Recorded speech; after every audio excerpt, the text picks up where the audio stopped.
Hi, Laura. Hello. Thanks for doing this. Pleasure. Yeah. So you want to share your story of what led you to us and what you've accomplished, what you Okay. suffered from? Well, for me personally, Mhm. I suffered for years from TMJ. It's to the point where if I touched the side of my face or one of the kids gave me a kiss, Oh. I would flinch. Yeah. And I couldn't eat quite a few foods. Obviously, crunchy vegetables were totally out of the picture. And I tried all sorts of appliances and exercises, and nothing worked. And I'd had an MRI, and they told me it was bone on bone, at least on one side of my jaw. So I was busy, so I kind of just shelved the problem and managed it. Although I didn't want it to be a lifelong issue. Yeah. And then I heard about Vivos by one dentist who then referred us to you guys. And I thought, and I talked to my husband about it, and we thought, if this is even a possibility to make everything better, then we had to take it, because there was nothing else around that made any sense. Sure. And I have to say, it's been pretty revolutionary, because I don't have any pain at all. I can eat whatever I want. I can do whatever I want. So it's really, I'm grateful for that. Yeah. And and you had said to me earlier, you didn't quite know when the shifts happened. Nope.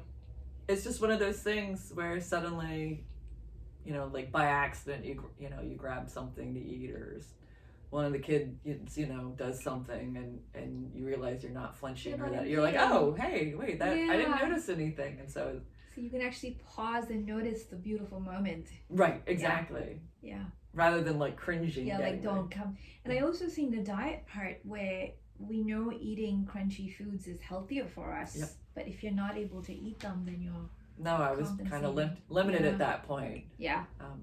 Nobody wants to feel like they're already at the point of only eating like pureed food. No. or only eat out of one side of your mouth at that point, and then you're just going to cause other problems. So how did you personalize the Vivos journey for yourself? I struggled a bit with wearing, I think the recommendation was like 16 hours at a time, and I confess I just wasn't able to manage that, especially this past year, because my kids were home a lot because of the pandemic, and being able to communicate clearly with them was important to me. It was essential. It was essential, you know. So I would wear it at night, and that was probably 8 to 10 hours. I wish 10 hours at a time, and that was okay, because maybe it just took a bit longer, but I still got to where I needed to be. Right. Yeah, and I think that you actually don't have to wear it all at one go. But I understand communicating with the kids clearly in the pandemic was crucial. Right, and if they were indoors all the time. But also if you have like a job where you deal a lot in communications or something, it's hard. It's hard, and but I wouldn't ignore this type of solution because of that fact. I wouldn't be turned off by it merely because in theory you're supposed to wear it a lot each day. Because you saw it worked for you, it just took longer. Yeah. Now I know that we have your kids in some sort of Vivos appliances, all three. Yep. And I know our biggest challenge was your youngest. Definitely. Who was 5.5 probably at that time. And the challenge was to get him to wear his appliance, because he's 5.5. Like, why should he listen to us? So what was your sort of, mothers have an instinct like nobody else's, right? They know exactly what to do when.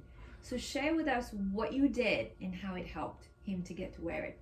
We tried all the different reward systems, you name it, like longer term goals, short term goals, bribery of every kind. They would work for maybe a week or 10 days, and then we'd be right back at square one. And the real issue was that he is a massive thumb sucker, just massive.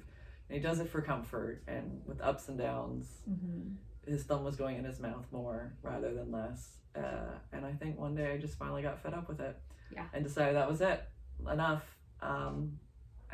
He was 6 by then, and so I put like no bite nail polish on his thumb, and he immediately stopped sucking his thumb. And asked for that's been it. He puts his expander in at night when he goes to bed. We always check him on him at night, because it will fall out from time to time.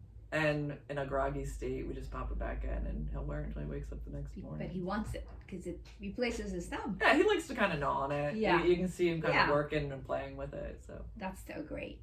That's so great that you were able to do it for both reasons. You knew he needed to stop, but he replaced that with the expansion appliance, which will guide his tongue to the right place and so on and so forth.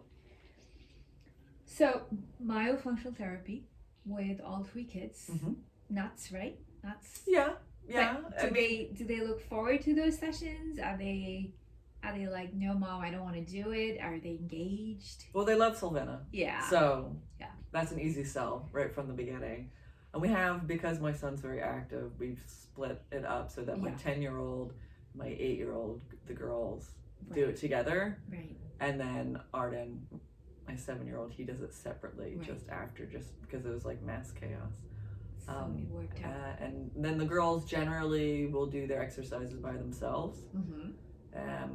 And sometimes my 8-year-old, sometimes Stella will help Arden. Yeah, I think it's great. And kind of show him what they're supposed to be doing properly. And my husband sits with Arden the whole time. Awesome. With the timer. And we actually found that if he does it while watching TV, we get a better result. Right, because he's distracted. So it's really like the whole family's engaged in this a total functional approach to expansion. I mean, my husband doesn't have any appliances. He doesn't have anything. I know he's the only one. So far. Yeah. What had you trust our team?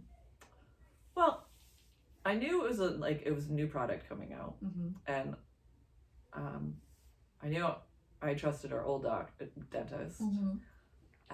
Even though I was a little bit because it was supposed to be kind of revolutionary. I felt like, all right, well, at least for me, like let's go for it. Right.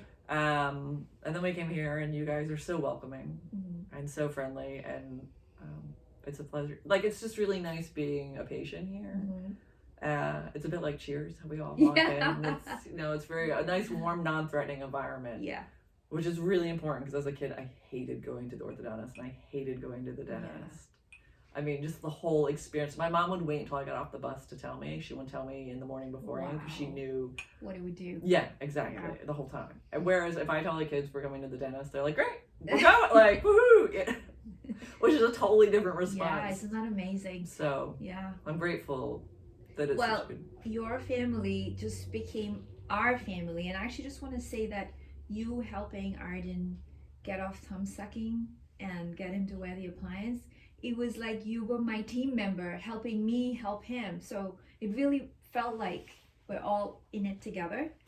And I think the biggest thing I learned from you was during the pandemic, when we were doing some virtual sessions with you and the kids and trying to do Myo, is how one day you asked me how I was.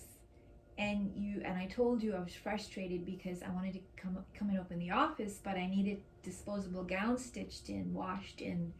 I didn't know what to do, because we didn't know what to do in that time, like last April. And you got online, you gave me the number to your tailor teacher, the one who taught the kids. Yep. I went and met him, made a wonderful connection. He made me these gowns, and I was able to come back to work safely. So I really felt that you were not just a patient. You actually cared about me, cared enough to be able to give me a resource. And, that kind of energy really, I have tears in my eyes, because it really propelled me to open with confidence. And I learned a word today in one of my classes I was listening to, conscious confidence. And I really like those two together. And you helped me get there. So thank you. Well, I do care about you, and I care about the success of your entire team. Yeah. Because you guys deserve it. Thank you. You're really lovely people that deserve to be successful. Yeah, and I feel like patients like you will help other people who need this work do it. And know that there are alternatives, and maybe sometimes jaw surgery is the only option.